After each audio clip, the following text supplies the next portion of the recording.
Hello everyone, welcome back to an Ask Robyn. It has been a while. I'm very excited to have Robyn back on the couch. This couch, I think it's the first time we've filmed on this couch. It's a very comfy couch, I like it. But I just needed to do a shout out because Robyn is now stepping up in her business with staff. Yes. Which is so cool and brings such new opportunity for Play, Move Improve. So I just need to shine a light on that. That is just so cool. And we call them my Play, Move Improve crew. Yes, they're amazing. So good. Yeah. And then that gives more opportunities for us to catch up and share this on a wider scale. So if you're not in Melbourne, Robyn's team help people throughout Victoria And Queensland. Queensland. But if you're not in, those places and you need guidance, the whole scope of these Ask Robyn segments is that we can support you in your parenting in these early years, which are really great, but also really, really hard. So let's dive in. Love it. Can't wait. Okay. I never know what we're talking about. So. She's just opened up her Mary Poppins bag and we'll just go with it. Okay, so this question is, I would love some really easy screen time alternatives.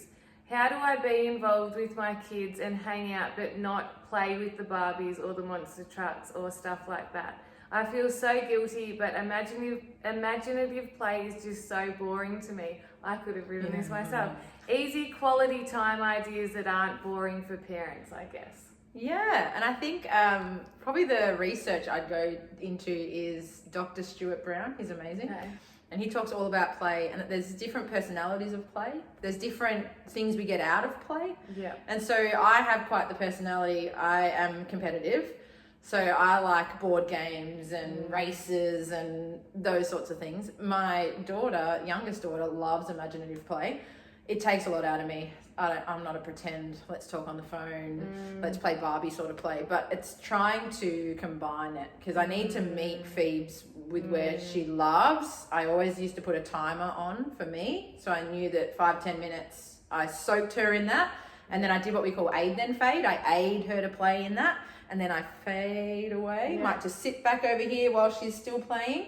But it's really important that I then try and get my playfulness out in what I like. So some people like to explore. They're your hikers. They like to go on nature walks and things. Yeah. Some people like to create Yeah. art and Play-Doh and those sorts of things. Yeah. Some people like science, volcanoes, and it's sort of working out what your play personality is. So I'd probably start with what your play personality is, what you find fun. That's going to bring in the silliness and the creativity into your connection with your kids. But then we also learn a bit of theirs. And just know it's not guilty if you're finding it easier to play with one of your children easier than another, because that's just the similar play personality. Some of my kids are really competitive, so we're board game kids. I also have kids that love jigsaw puzzles. I love jigsaw puzzles. So of course that's easier for me to engage in, but we need to be a bit flexible.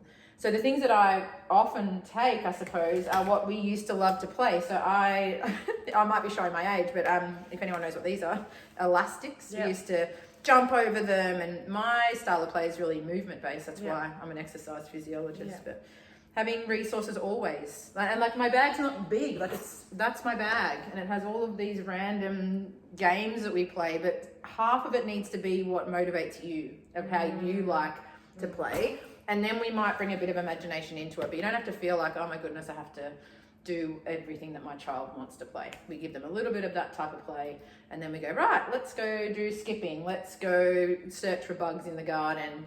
We want to make a connection between the two of you because you want to be able to enjoy it and not feel drained. Yeah, and so how long was your timer? 5 to 10 minutes max. Because I think that's the thing these days is parents feel like they need to always be present and in the moment and engaged. And Robyn asked me before how I keep my house so nice. This house looks amazing.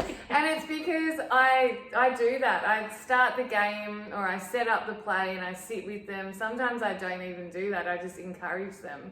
And then, I've got 4 kids, so they're good at encouraging each other sometimes. And then I go do what I need to do mentally, and that's keep a clean space. But I think we put way too much pressure on ourselves to always be like active and present and zen. And why is that? Like, what's the myth in your head of being a good parent? What do you what do you think is a good parent, and how can you flip that around to good enough? Like what's good enough, and meeting my kid where they're at. And I think just that, like, thinking of your was it play style, the word? Yeah, play personality. Yeah, like sitting with that for a minute and being like, what do I love? Like, I love setting up the Barbie house with all the things and putting them all there, and then my kids come in, they're like, wow, that's amazing, and then we interact for a bit, and then I step away and they play for ages. Aid then fade. Yeah, and set up the activity. But I know there are parents who love getting in amongst the Play-Doh. My husband will happily make Play-Doh things all day long with the kids. I don't, you know, and I think that just check in with yourself as to what's your play style. You know, can you come up with some things that can meet your child where they're at without being the perfect parent? No, that doesn't exist. No parent is perfect. And you need to get stuff done. Like, you know, you can't, it's impossible to think that you can always be sitting playing with your children. And they actually need that independence. Yeah, and it's really important that they will come and get play out of different caregivers. So my kids know if you want to go play ball games, my hubby's all over it, loves that stuff.